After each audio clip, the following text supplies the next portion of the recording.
Lesson 7 for February 8 through 14, From the Lion's Den to the Angel's Den, read by Dr. Percy Harrold. Wednesday, February 12, In the Lion's Den. Question, read Daniel chapter 6, verses 11 through 23. What does the king say to Daniel that reveals just how powerful a faithful witness Daniel is to God? Daniel 6, beginning at verse 11. Then these men assembled and found Daniel praying and making supplication before his God. And they went before the king and spoke concerning the king's decree. Have you not signed a decree that every man who petitions any god or man within 30 days, except you, O king, shall be cast into the den of lions? The king answered and said, The thing is true, according to the law of the Medes and Persians, which does not alter.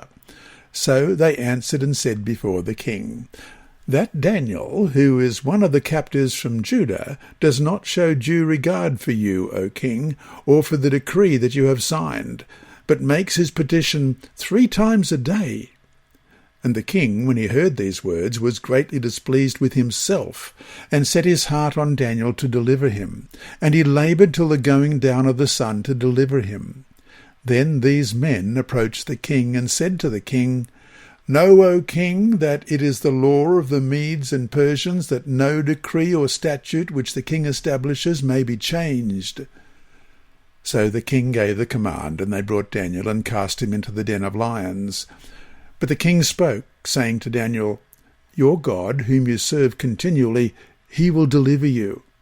Then a stone was brought and laid on the mouth of the den, and the king sealed it with his own signet ring and with the signets of his lords, that the purpose concerning Daniel might not be changed.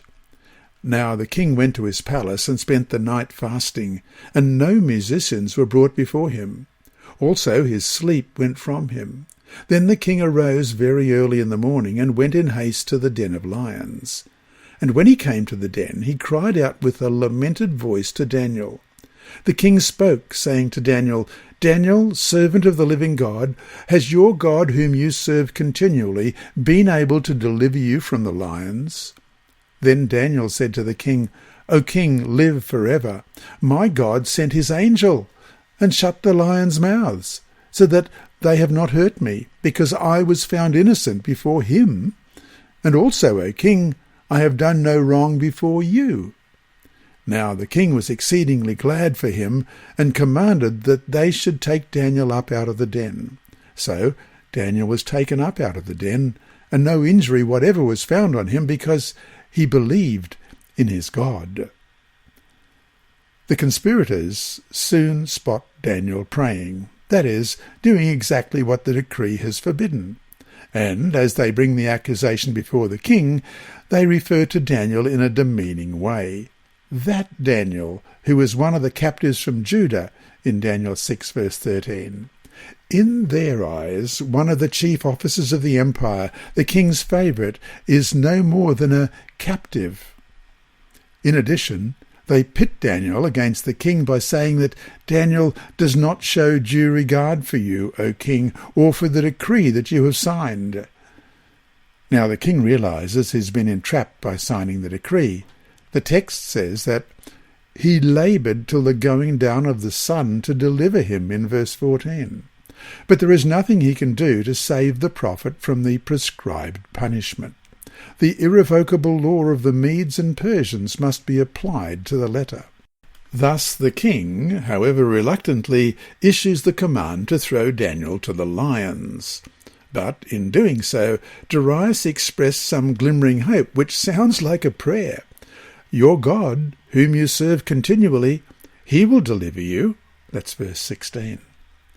The biblical text does not say what Daniel does among the lions, but one can assume he is praying, and God honours Daniel's faith by sending his angel to protect him.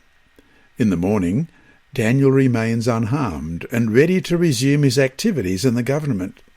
Commenting on this episode, Ellen G. White says in Patriarchs and Prophets, page 543 and 4, God does not prevent Daniel's enemies from casting him into the lion's den. He permitted evil angels and wicked men thus far to accomplish their purpose, but it was that he might make the deliverance of his servant more marked, and the defeat of the enemies of truth and righteousness more complete. And so to finish the day.